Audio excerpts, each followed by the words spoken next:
Olá pessoal, aqui é o Paulo Gala para falar um pouco do meu livro novo, do Complexidade Econômica para Entender a Pobreza e Riqueza das Nações. Estou falando aqui ao vivo da minha biblioteca, gravando esse vídeo.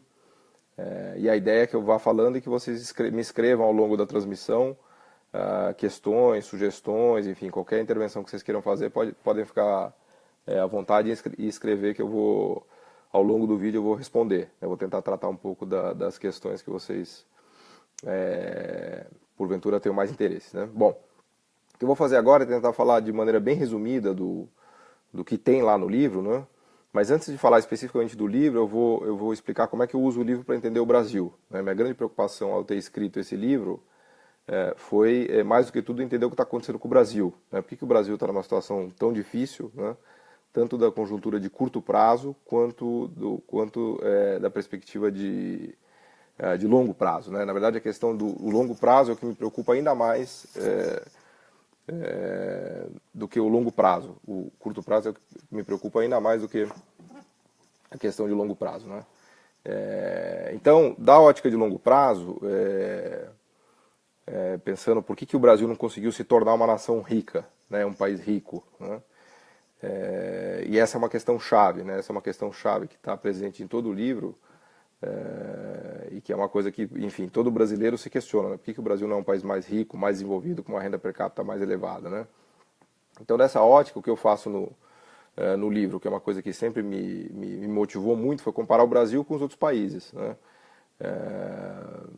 Com os países, obviamente, ricos, né? Então, vamos pegar exemplos, quais são os exemplos mais notáveis e mais importantes, né? Suíça, Alemanha, Japão, Coreia do Sul, os nórdicos, né? Por que o Brasil não conseguiu atingir o nível de desenvolvimento econômico desses países, né? De um Japão, de uma Coreia do Sul, ou até mesmo de um Canadá, se quiser. Os Estados Unidos já é um caso um pouco mais delicado, porque é um país que se desenvolveu muito, mas está regredindo um pouco, né? Especialmente do ponto de vista de desigualdade, né? Mas vamos pensar nesses que eu falei de Alemanha, de Coreia do Sul, Japão e Suíça, por exemplo, né? Qual é a grande diferença do Brasil para esses países, né? Do ponto de vista de riqueza e pobreza, de renda per capita? A gente sabe que a renda per capita desse país é muito maior do que a renda per capita do Brasil, né? Quando a gente pega, só para ficar em alguns exemplos, né? Suíça, Suécia, Japão e Coreia do Sul, né? A grande diferença entre esses países e o Brasil se encontra fundamentalmente na estrutura produtiva, e é isso que eu procuro discutir no meu livro, né?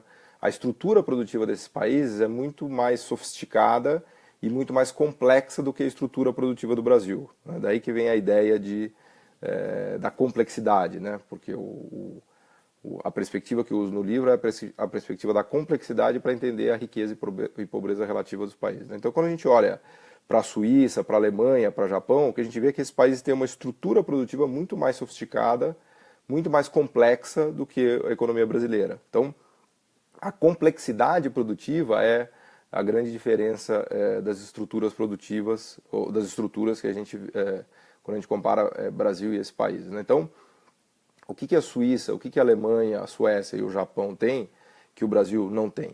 No fundo, eles dominam técnicas produtivas e tecnologias que o Brasil não consegue dominar. No fundo, a estrutura produtiva desses países que é mais rica do que o Brasil, né? Pensando em nome, vamos dar nome aos bois, né? Quando a gente olha as empresas especificamente desses países, pensa na Suíça, por exemplo, né? Todo mundo fala, a Suíça é um país rico porque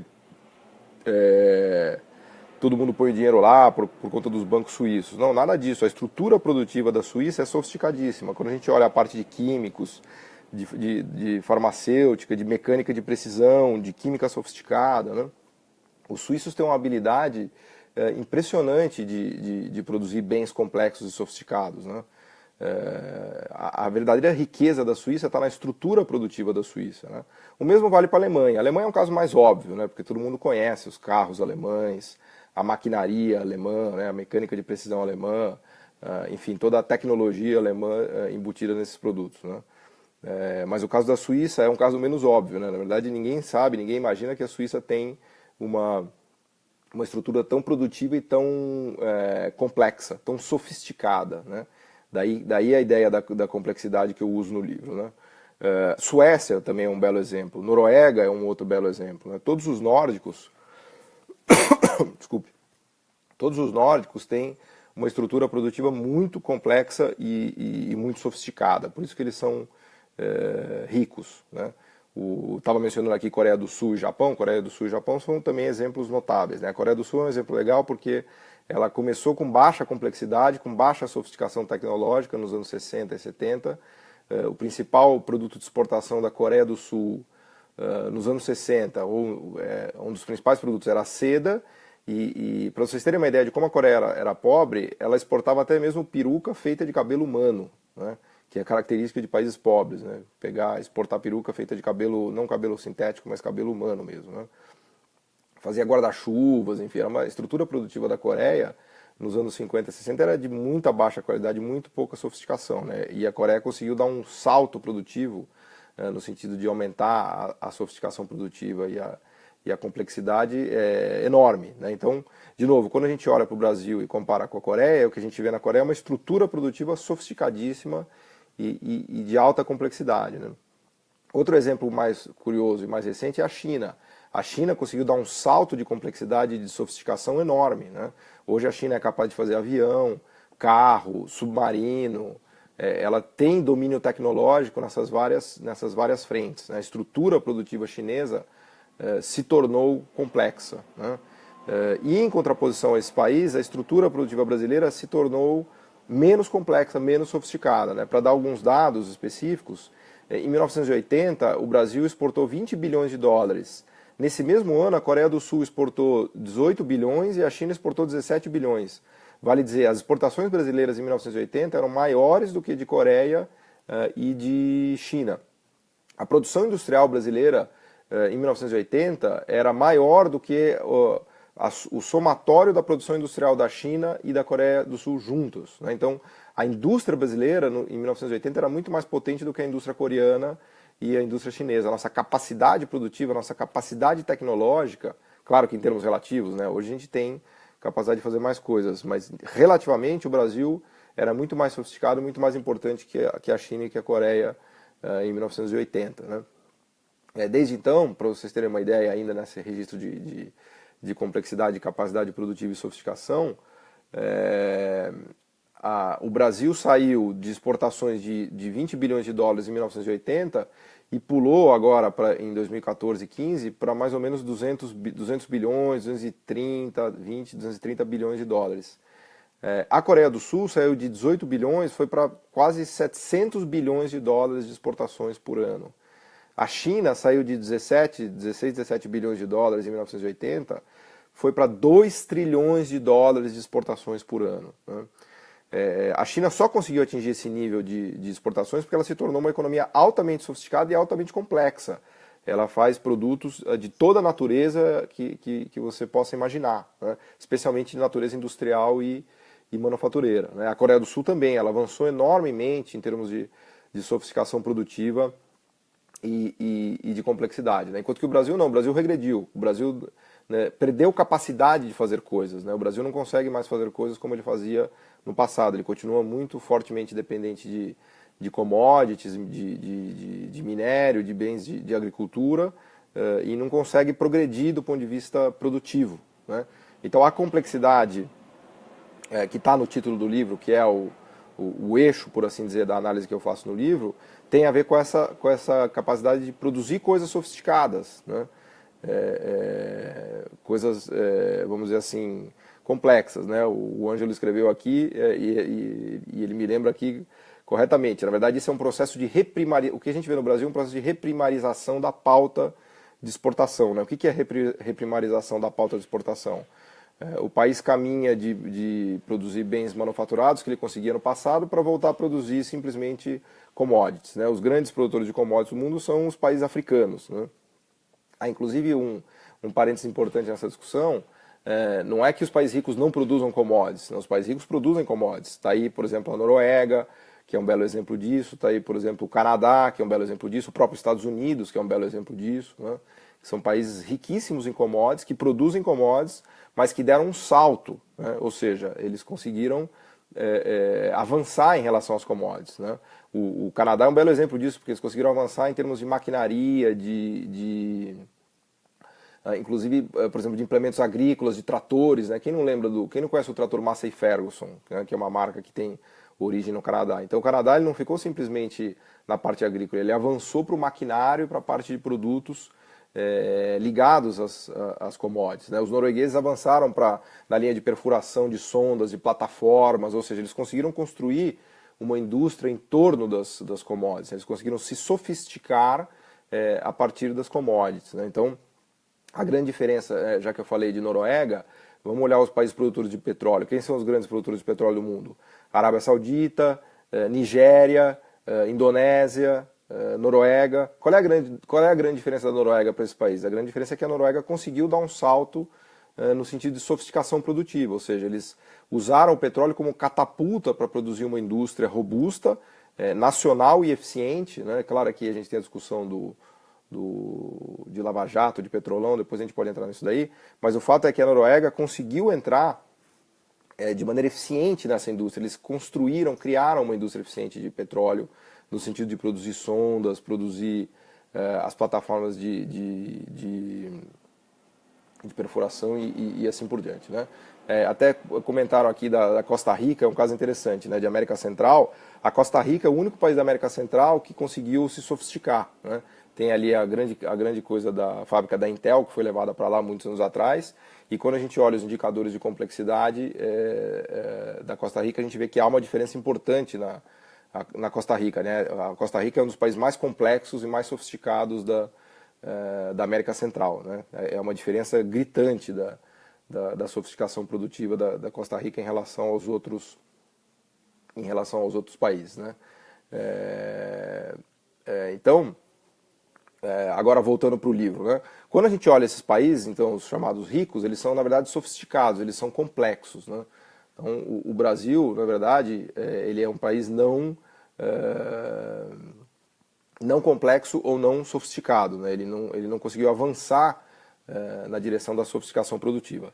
E uma das grandes novidades que está lá no livro, que eu discuto bastante, que não foi obviamente uma inovação minha, foi a inovação do Atlas da Complexidade, né? Que vocês já devem ter me visto falando muito disso, né?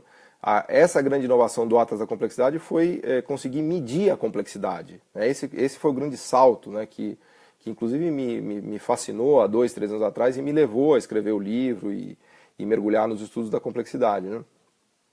E essa capacidade de medir complexidade ou medir sofisticação produtiva, a gente deve aos físicos, especialmente a um físico que é o César Hidalgo e a outro economista que é o Ricardo Hausmann, que junto fizeram o Atlas da Complexidade, publicaram o Atlas da Complexidade em 2011, que resulta de um trabalho,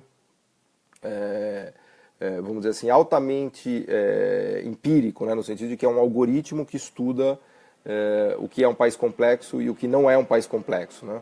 Toda essa discussão que eu estou fazendo de complexidade pode parecer que eu estou fazendo juízos de valor em relação ao que se deve produzir e o que não se deve produzir, mas não é isso. Na verdade, o que o algoritmo de complexidade do Atlas mostra é que os países que são ricos ou desenvolvidos, eles produzem esses produtos, né? Isso é uma constatação empírica, né? Não é um juízo de valor, né?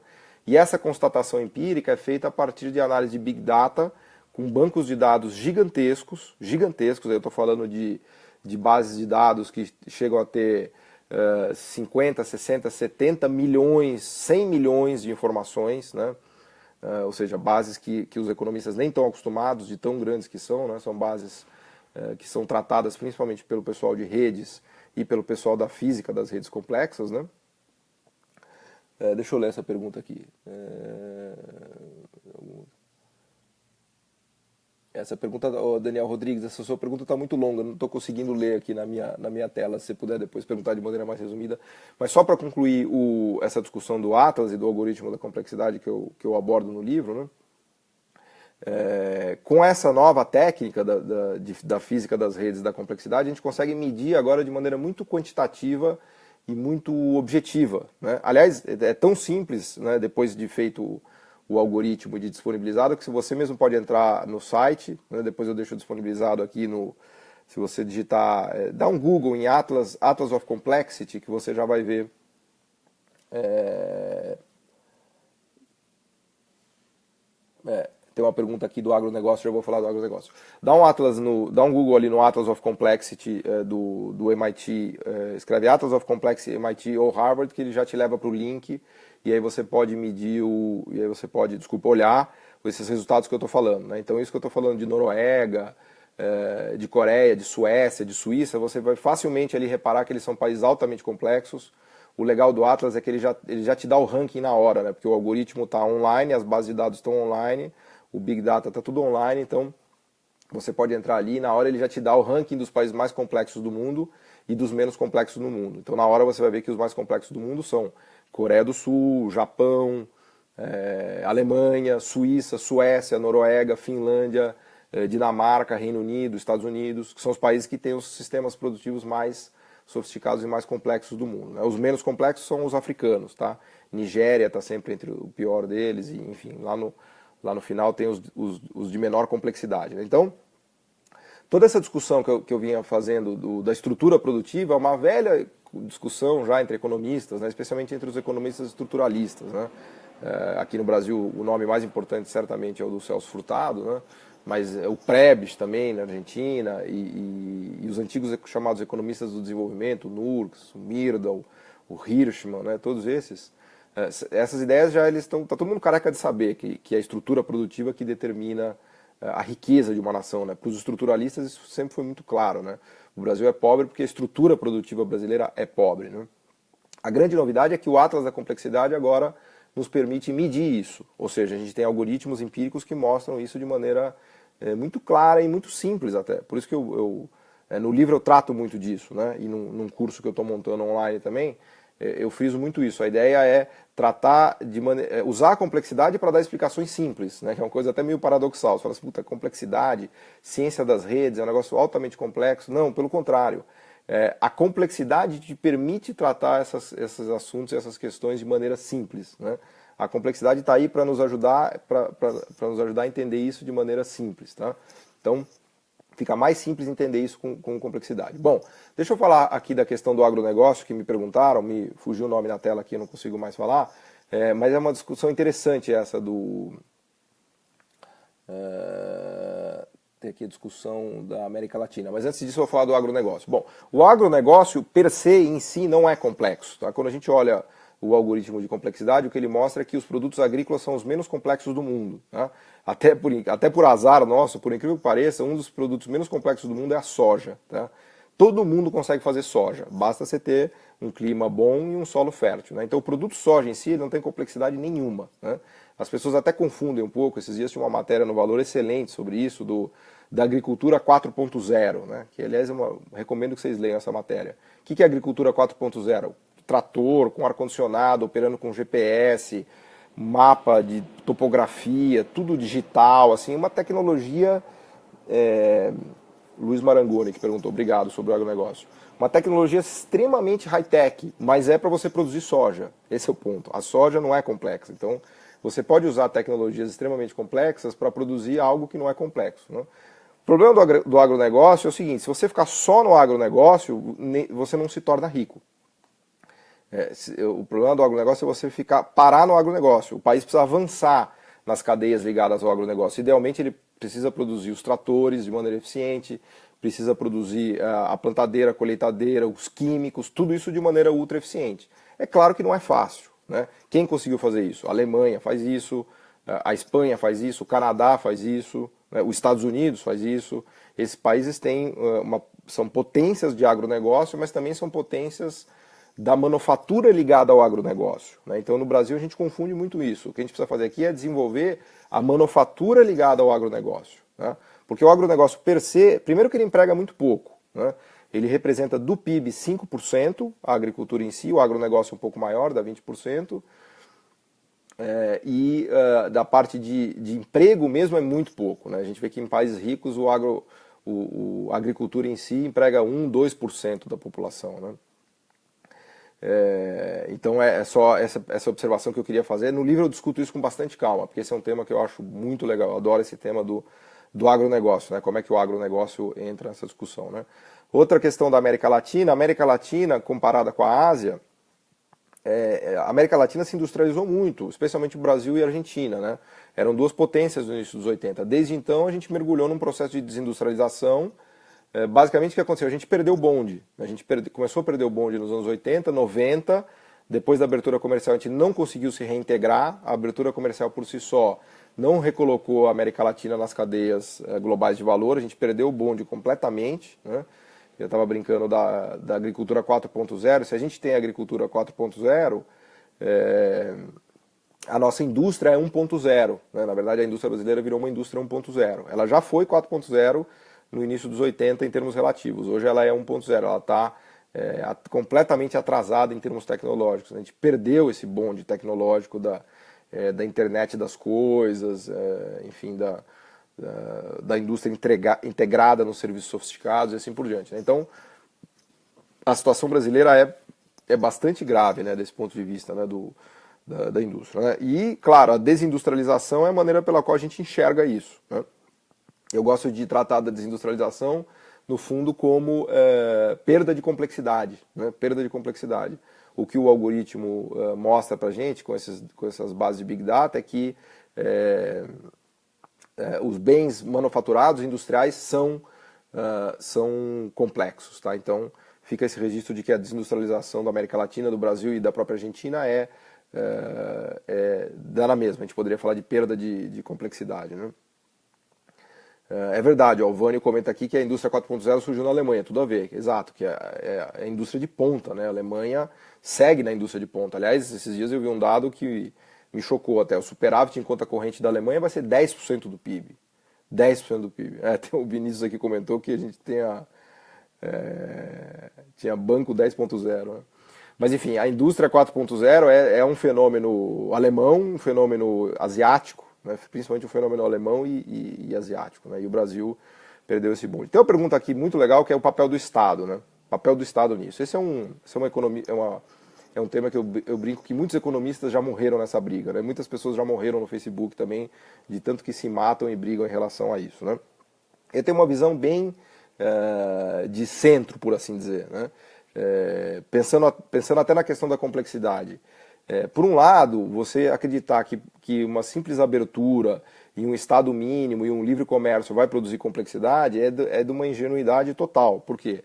Porque os grandes mercados complexos já estão tomados. Né? A gente tem economias de escala e potências tecnológicas que já dominam esses mercados. Né? Então, não tem como você simplesmente achar que zerar a tarifa, abrir a economia e o Estado não fazer nada, você vai conseguir construir complexidade. Não é isso. Né? Não é isso. O caminho não é por aí. No outro extremo também, não adianta você simplesmente fechar a economia, proteger, botar tarifa e ficar dando subsídio, né? Ficar tentando construir complexidade na marra. Também não é isso, porque a complexidade ela vem das empresas eficientes ocupando os mercados relevantes e eficientes, né? Que são as empresas alemãs, que são as empresas suíças, que são as empresas suecas, né? Que são as empresas asiáticas. Né? Então a complexidade nos aponta para uma solução de centro. Né? A gente precisa do Estado ajudando, e aí eu gosto muito daquele livro da Mariana Mazzucato, do Estado Empreendedor. Né? Ela argumenta que a gente tem que pensar numa relação simbiótica entre Estado e iniciativa privada. Né? O Estado e a iniciativa privada eles precisam se unir, se juntar e se articular para conquistar essas tecnologias, para fazer inovação e para conquistar os mercados. Né? Na verdade, o Estado brasileiro é brasileiro e a empresa brasileira é brasileira. Então precisa haver uma união simbiótica, né? E uma articulação tanto da iniciativa privada quanto do Estado nesse sentido, tá? De ajudar a construir complexidade. Né? O Estado tem um papel-chave de indicar setores, de articular, papel em financiamento também, né? Papel de incentivo de inovações tecnológicas e por aí vai. Né? Então vejo um papel importante sim, mas também não é uma ideia de que o Estado vai criar a complexidade. Quem vai criar a complexidade são as empresas. Né?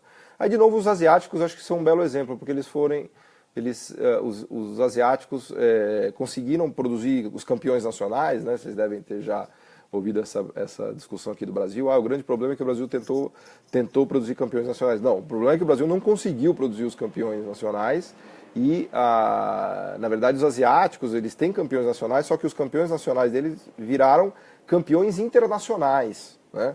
Quem são os campeões internacionais da Ásia? Por exemplo, Coreia, que é um caso que eu estava falando bastante aqui. Samsung é um belo exemplo disso. Imagina a Samsung, uma empresa que está na cola da Apple. Foi feita pelos coreanos, que vendiam peruca de cabelo nos anos 60 e bicicleta. Né? A Hyundai também. Hyundai é um belo exemplo disso. Né? E todas as empresas chinesas que a gente já tem hoje. Né? Os chineses estão entrando com força em aviação. Aliás, a Embraer é um belo exemplo aqui no Brasil. Né? A Embraer, eu acho que é um dos melhores exemplos de acerto no Brasil. Né? A Embraer, ela simboliza essa, vamos dizer assim, essa relação virtuosa entre mercado e Estado no Brasil. Né? A Embraer só existe no Brasil por conta do Estado, que resolveu criar, construir avião. Né? Foi uma ideia quase lunática, né? Fazer avião no Brasil. Eles fizeram o CTA, fizeram o ITA, criaram o Ministério da Aeronáutica, enfim, construíram basicamente o ITA, né, os militares. Dali nasceu a Embraer é filha disso, né, e teve problemas nos anos 80, quase quebrou. O BNDES salvou a Embraer nos anos 90, que foi chave, né, se o BNDES não tivesse entrado ali para salvar a Embraer, ela teria quebrado. E depois o mercado fez ela bombar. Né? Hoje a Embraer é uma empresa exemplo no Brasil. Né? Ela soube usar do mercado financeiro brasileiro e das capacidades técnicas produtivas de fora e daqui de dentro e deslanchou. Né? Então a Embraer é um belo exemplo de complexidade made in Brasil, né, se vocês quiserem. A Embraer é a complexidade made in Brasil. Né? Bom, e por aí vai. Eu acabei desvirtuando um pouco aqui seguindo as intervenções e as perguntas, né? Mas o que me atraiu muito nessa discussão de complexidade é que ela nos traz medidas objetivas, né, e fáceis, né, para a gente enxergar o que é uma economia complexa, o que não é uma economia complexa. Né? A gente pode entrar no banco de dados agora, online, tem um ranking lá, na hora que vocês vão ver. E a correlação entre renda per capita e complexidade é absurda. Né?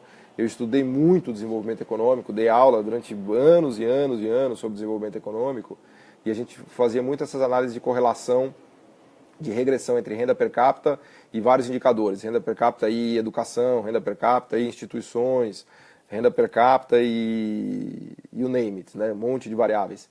Quando eu olhei a correlação entre complexidade e renda per capita, eu fiquei assustado. Eu nunca vi uma variável econômica com tanto poder de explicar a renda per capita quanto a complexidade. Né? Então a complexidade realmente é um grande salto, né? Um grande avanço empírico nessa discussão. Né? E para entender de maneira simples, por que o Brasil continua sendo pobre? Porque o Brasil não é complexo. Né? No fundo é isso, a estrutura produtiva brasileira é uma estrutura de baixa complexidade. Né? De baixa complexidade. Aliás, ela se assemelha cada vez mais a uma estrutura produtiva africana. Né? Nada contra os africanos, mas quando a gente olha as economias africanas, a gente vê que elas são basicamente economias extrativistas. Bom, a gente está chegando aqui no final da transmissão, mas eu queria falar um pouquinho,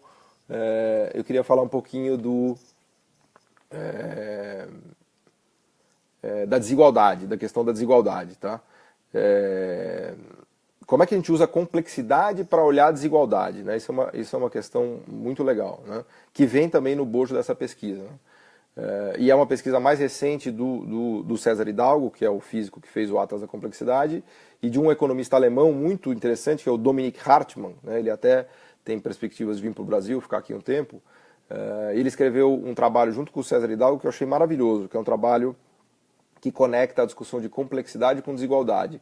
E eles mostram que, e isso é uma análise, de novo, totalmente big data e empírica, né? Eles mostram que os países mais complexos do mundo são os menos desiguais. Né? E os menos complexos são os mais iguais. Os países menos complexos são os mais injustos, são os que têm a pior distribuição de renda. Né? E aqui o caso óbvio, o destaque fica com os países africanos, mas também a América Latina. Né? Mas o legal que eles fazem disso a partir dos bancos de dados de produtos, eles criam análises que mostram que a pauta produtiva ou a pauta de exportação de um país condiciona a desigualdade do país. Né? Então eles mostram que a pauta de exportação dos africanos já pressupõe uma desigualdade alta, né? E que a pauta de exportação do Brasil, da América Latina, também já pressupõe uma desigualdade alta. Ou seja, eles mostram que há uma conexão entre desigualdade e estrutura produtiva, que é uma inovação. Né? É uma inovação. Então, Nunca vi em discussão de desigualdade alguém conectar a desigualdade com a estrutura produtiva dessa maneira, com Big Data e com os algoritmos que eles fazem. Né? Enfim, eu poderia ficar falando, eu me empolgo muito, eu estou vendo aqui que eu já falei mais de meia hora, queria falar 15, 20 minutos, então eu já até exagerei. Mas todos esses temas estão lá tratados no livro com a devida calma, né? Eu escrevi. E eu queria aproveitar aqui a audiência, né, e a atenção de vocês para destacar que a gente tem, quinta-feira acaba a campanha de financiamento coletivo do crowdfunding, que foi uma inovação muito legal da Contraponto, da editora Contraponto, que eles me propuseram fazer essa campanha para acelerar a impressão do livro. Né? Na verdade, o livro ia ficar pronto só em novembro, dezembro desse ano. E eles me abordaram e propuseram, falaram, olha, Paulo, vamos fazer um crowdfunding que a gente consegue agilizar o livro. Provavelmente, se der certo, em março, abril, ele está impresso já, né? E foi uma parceria com a editora que funcionou muito bem. Se você participar da campanha e comprar o livro até quinta-feira agora, quinta-feira acaba a campanha. Até quinta-feira agora você pode comprar ainda com 40% de desconto, que é um desconto enorme, né? A partir de sexta o livro já vai ser vendido normalmente, mas aí sem esse 40% de desconto, né? Então, se você tiver oportunidade, tiver interesse, já tem uma pergunta aqui da conjuntura atual com câmbio valorizado, já vou falar disso. Então, aproveita e já compra. Além disso, eu queria fazer uma propaganda também de um curso que eu estou montando, um curso online, que trata de todas essas questões que estão abordadas lá no livro e que eu já uso muito nas minhas aulas na GV, do curso de desenvolvimento econômico já há quase 10 anos, né? E eu estou montando um curso online, que eu vou deixar o link para vocês aqui. A gente já tem uma turma aberta, se você quiser já se inscrever, conversa comigo. Ou me manda e-mail, escreve aqui no Facebook, eu vou te passar as orientações para você participar desse curso online. O curso online funciona exatamente como essa aula aqui que você está vendo. Tá? Eu gravei as aulas aqui na minha biblioteca e a gente vai discutir nesses termos que eu estou discutindo aqui com você. Na verdade, o curso online é um material aí de praticamente 20 horas que eu vou disponibilizar nesses termos, né, no termo dessa análise que eu estou fazendo aqui. Tá? Então depois eu vou deixar o link aqui se você tiver interesse e também entre em contato comigo por Facebook ou por e-mail. Além disso, está o link aqui do site do benfeitoria.com, que é onde você pode encontrar o livro. Bom, agora focando um pouquinho aqui nas questões ainda, tem uma questão legal que fizeram aqui, me passou o nome, sobre câmbio valorizado. Né? Esse é um tema que, enfim, eu sou suspeito para falar, né, porque minha tese de doutorado foi sobre os efeitos do câmbio no desenvolvimento econômico, né, da política cambial e do câmbio no desenvolvimento econômico. Se tem um assunto que eu estudei na minha vida foi esse, até por obrigação, porque só me dariam o título de doutorado se eu fizesse um trabalho bem feito sobre um tema que eu escolhi. Eu acabei escolhendo esse tema dos efeitos do câmbio no desenvolvimento econômico. Né? E a notícia para o Brasil, nesse sentido, é muito ruim, porque a gente está, de novo, mergulhando num processo de câmbio valorizado, de apreciação cambial, né? O câmbio querendo vir aí para os R$3, e isso é muito ruim do ponto de vista de complexidade produtiva. Tá? E eu explico rapidamente. Por que é ruim? Porque todos os bens complexos sofisticados são bens transacionáveis no jargão dos economistas. São bens que a gente produz aqui e exporta. Né? O algoritmo empírico do Atlas mostra que os bens complexos são bens transacionáveis, produzidos no Brasil e vendidos lá fora. Então, um câmbio desvalorizado ele estimula a produção e a exportação de bens complexos e bens sofisticados. Né? O melhor exemplo disso é a Embraer. Tá? Com um câmbio de R$4, a Embraer é imbatível. Ela é uma das empresas mais importantes de aviação do mundo. Né? Ela venderia avião a dar com pau com um câmbio de R$4,5. Né? Com o câmbio de 3, a coisa já começa a ficar difícil. Talvez a R$2,50 inviabilize a produção de aviões da Embraer, de exportar, produzir e exportar. Né? Então, isso é um belo exemplo. Né? Por outro lado, o câmbio apreciado ele ajuda a controlar a inflação, ele reduz o preço dos bens exportáveis, dos bens tradables, né? E ao reduzir o preço desses bens exportáveis, ele reduz a inflação. Aí todo mundo fica feliz porque a inflação cai. Né? E não só isso, os salários, quando medidos em dólar, ficam mais elevados. Né? Então todo mundo vai para Miami, todo mundo toma vinho importado, todo mundo compra carro importado. Então ele dá uma sensação de curto prazo de consumo muito boa, o câmbio apreciado. Eu até brinco que o câmbio apreciado é uma espécie de morfina, né? Aquilo dá uma sensação boa, você fala, puta, é um high, né? Você fica se sentindo ótimo, né, com o câmbio apreciado.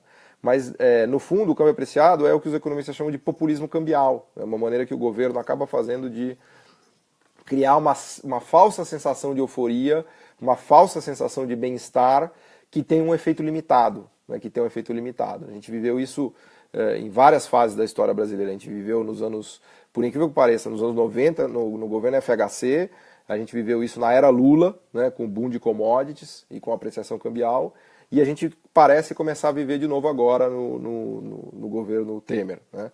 Então eu acho muito ruim a apreciação cambial, muito ruim mesmo. Eu acho que isso aí pode ajudar a gente a ter um voo de galinha, de crescer esse ano 0,5%, o ano que vem crescer 2%, assim, estourando, né?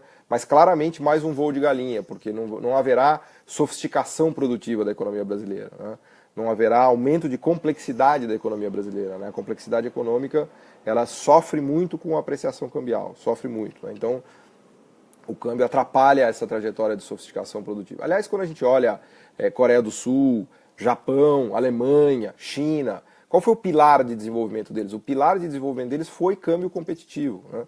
Para quem estuda história, sabe que os 3 casos mais famosos no pós-guerra de desvalorização de câmbio competitivo foram marco alemão, lira italiana e o ien japonês. O pilar do desenvolvimento desses caras foi o câmbio competitivo, né? Para turbinar a indústria manufatureira e exportações. Vale para a Alemanha, vale para o Japão, vale até mesmo para a Itália, na fase áurea da Itália até os anos 80, né? E mais recentemente a China, não precisa nem falar, a China tem um câmbio obscenamente desvalorizado, né? Realmente é um caso ridículo, né, de tão desvalorizado que é o câmbio chinês. Mas se aplica para os outros asiáticos, se aplica para a Coreia do Sul, basta você olhar o balanço do Banco Central da Coreia do Sul, eles têm quase 15% do PIB em reservas, né? O Brasil tentou fazer um pouco disso até, mas acabou não dando muito certo porque o boom de commodities foi muito violento no Brasil, muito violento. Tá? O preço do minério de ferro a $230, não há quem segure o câmbio competitivo aqui, não tem como. Vamos ver uma enxurrada de dinheiro para o Brasil, para a Austrália, né, que são países muito ricos em recursos naturais, especialmente minerais, né? Bom, enfim, eu já falei demais, de novo, eu queria ter falado 20 minutos, falei quase 40 minutos, né? Acho que me excedi até, mas já fica, enfim, tratei de todos os temas que eu gostaria de tratar, né? Tem mais alguma questão que vocês queiram fazer? Estou vendo aqui na tela, falei de América Latina, deixa eu ver se eu esqueci de alguma coisa aqui.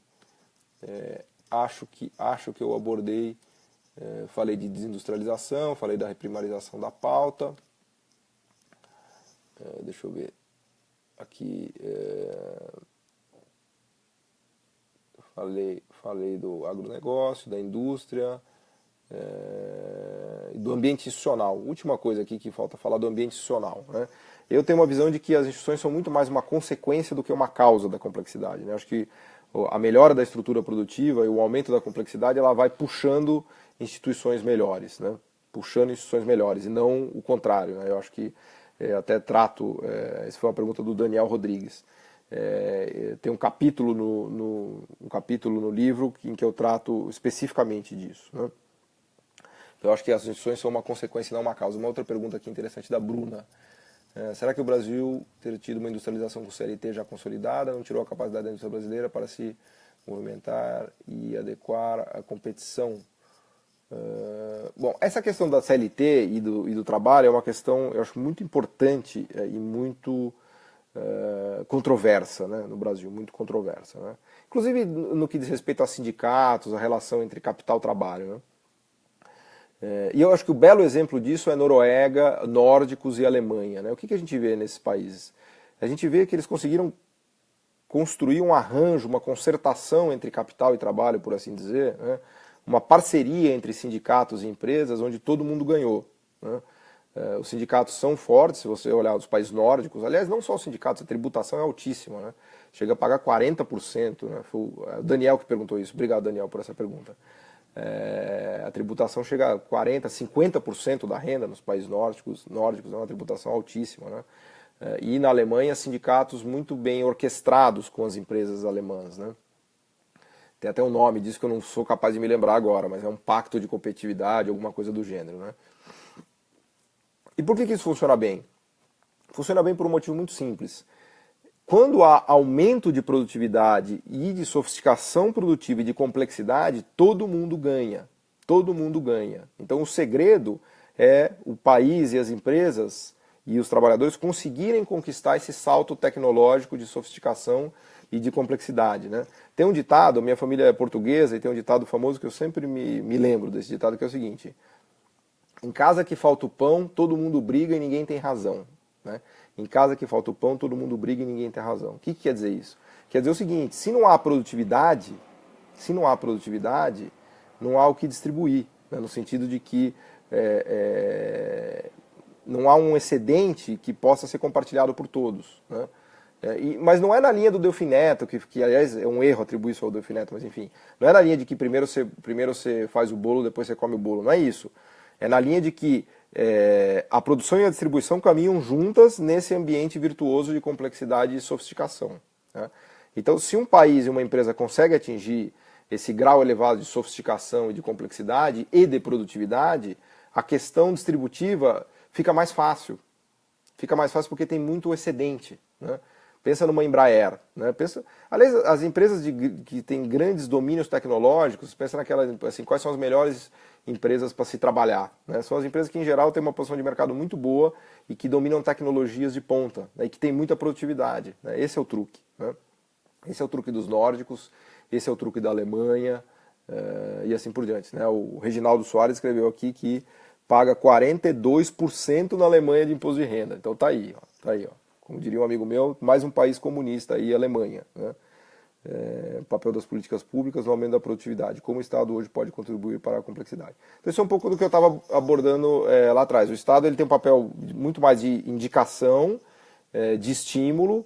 Na parte de inovação, sem dúvida que ele tem um papel-chave, porque as grandes inovações, os grandes breakthroughs tecnológicos são muito custosos, muito difíceis de fazer, então o Estado pode se articular e ajudar a iniciativa privada nisso. Eu gosto muito da ideia do Sistema Nacional de Inovação, né?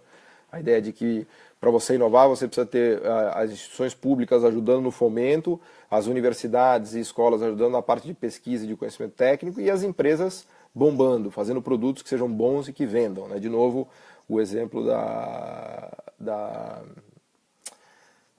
Mariana Mazzucato é maravilhoso, né? O exemplo do iPhone, né? O que ela mostra do iPhone? Na verdade, o iPhone é um belo exemplo disso, né? Porque o Estado americano que fez os grandes saltos. Quais foram os grandes saltos? O GPS, que é um sistema de satélite de navegação caríssimo e complicadíssimo, feito pela Marinha Americana. A internet, que foi um negócio que custou bilhões de dólares, feito pelo Estado americano, o backbone, a infraestrutura da internet.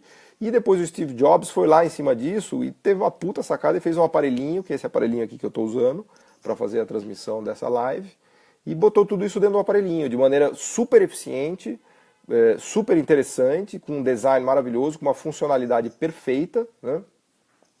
E ele tomou partido, né? Ele conseguiu usar todas essas tecnologias desenvolvidas pelo Estado americano.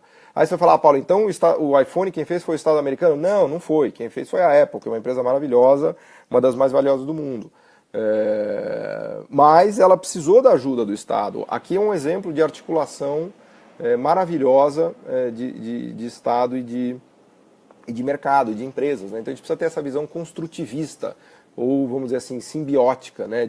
A Mariana Mazzucato usa muito esse termo de mutualismo, né? Uma interação mutualista entre Estado, empresas e mercado. Né?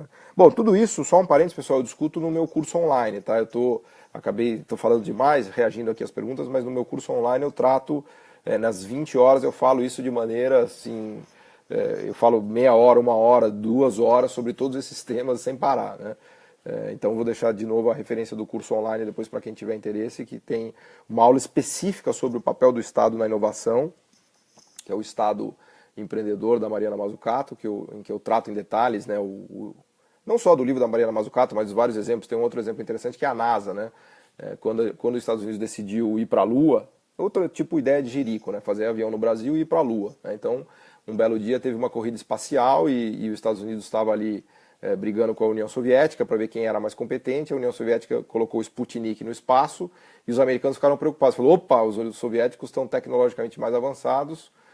Inclusive o Yuri Gagarin, se não me falha a memória, foi o primeiro astronauta a ter ido para o espaço. Né? E os Estados Unidos ficaram putos com isso e lançaram o programa espacial rapidinho. O Kennedy foi lá em Houston, fez aquele discurso famosíssimo, né? We decide to go to the moon, né? Que é maravilhoso, até sugiro que vocês deem um Google na internet, We decide to go to the moon, do John F. Kennedy, que eu fico até arrepiado de lembrar do discurso dele, é muito bom, né? Que, pô, à luz dos dias de hoje, o cara chega o presidente americano falar que vai pra Lua, tipo o Trump, fala, mas esse cara é maluco, né? Mas na época havia esse espírito do Estado inovador, empreendedor, né? E eles foram para a Lua e parece que pousaram na Lua mesmo, né? Mas enfim, o que eu queria destacar aqui é o seguinte: todos os desdobramentos tecnológicos que vieram disso são impressionantes, né? Inclusive de roupas, as roupas que os astronautas usaram, de propulsão de foguetes. E o próprio Kennedy fez o discurso em Houston, fez a base da NASA em Houston e falou, olha, aqui Houston vai basear a indústria americana, porque a gente vai ter desdobramentos positivos dessa ideia, dessa missão, né, que na verdade é o que a Mazzucato chama do Mission Oriented, né, essa missão de ir para a Lua. Trouxe externalidades positivas, né, no jargão dos economistas, para as empresas ali. E muitos outros exemplos, né? O Concorde é um exemplo que eu gosto de usar também, que foi uma decisão meio estapafúrdia, mas que deu muito certo, né? O Concorde depois parou de funcionar, fazia um barulho desgraçado, ele só conseguia voar em cima da água, né? Porque quando ele passa na Terra tem esqueci o nome agora, é o Sonic Blast. Sonic Blast é um negócio que inclusive fica visual. Quando você vê um avião que ele entra na velocidade do som, inclusive ele cria no ar, ele cria como se fosse um portal de ar, que e ali você vê que ele está transitando de velocidade normal para a velocidade do som. E esse Sonic Blast faz um barulho infernal, né? Então quando o Concorde voava, especialmente em áreas residenciais, era um inferno. Eu já odeio barulho de avião, de vez em quando passa avião aqui na minha biblioteca, já me deixa puto. Mas o Sonic Blast do Concorde era um negócio insuportável, né? Mas enfim, era muito caro, e depois que pegou fogo naquele Concorde lá, que tinha um pedacinho de não sei o que na pista, que parece que foi o que... enfim, que acabou destruindo aquele Concorde, acabou a coisa do Concorde. Mas as tecnologias ficaram, né? Por exemplo, o fly-by-wire, que a Airbus usa até hoje, os freios de carbono. Pô, imagina você brecar um Concorde. Pô, era um prejuízo desgraçado, porque o bicho vinha na velocidade do som, você precisava aterrissar ele e fazer ele parar, né? Então os caras inventaram um freio de carbono, que, sei lá, eu não sou entendido de tecnologia disso, mas basicamente eu imagino que o freio deve pegar fogo, né? O freio deve pegar fogo para você parar um bicho que está na velocidade do som, 340 metros por segundo, se não me falha a memória, né? E por aí vai. Então o fly-by-wire, todas essas coisas, o freio de carbono, a hidráulica de alta pressão que eles usavam para controlar todos os equipamentos do Concorde, tudo isso a Airbus usa, né? Enfim, então é mais um exemplo, né? Mas eu já falei demais, já são quase 8 horas da noite, eu vou parar por aqui e fica essas referências para vocês, né? Então, última vez que eu vou falar, né? Na quinta-feira que vem agora acaba o crowdfunding e para você comprar o livro com os 40% de desconto, fica aqui a dica. E também queria fazer a minha propaganda aqui do curso online, tá? O curso online ele já está disponível, se você quiser entrar como aluno, se inscrever nas turmas que já estão rodando. Me procura, me manda e-mail, escreve no Facebook, eu vou deixar o link aqui também. E no curso, tudo isso que eu estou falando aqui, eu falo no curso durante horas e mais horas e mais horas, e passo todas as referências bibliográficas e todos os detalhes, tá bom? Bom, pessoal, vou agradecer vocês, já são quase 8 horas, né? Originalmente a ideia dessa transmissão era durar 30 minutos, ela acabou durando 60 minutos, né? Ou seja, o dobro. Mas eu agradeço muito a atenção de vocês. Para mim é sempre um prazer discutir essas questões, especialmente eu estou vendo aqui está entrando várias. Os novos aviões da Boeing estão sendo feitos de carbono, grande parte substituindo o alumínio. Inclusive o 787, né, o Dreamliner, né, que até Airbus chamou de subsídio liner, né, de tanto subsídio que teve do governo americano, foi 5 bilhões de dólares de subsídio, né? Mas enfim, então eu vou terminar por aqui. Foi um prazer, agradeço as intervenções, as perguntas e as questões que elas me motivam a falar mais. Diria até que acabei falando mais do que eu gostaria por conta das perguntas e das intervenções, mas foi um prazer. E para quem estiver interessado em continuar essa conversa, me acompanha no Twitter, Paulo Gala, na minha página do Facebook, que vocês já estão, e eu vou deixar aqui os links tanto para o livro quanto para o curso online, tá bom? Obrigado, gente. Boa noite. Valeu.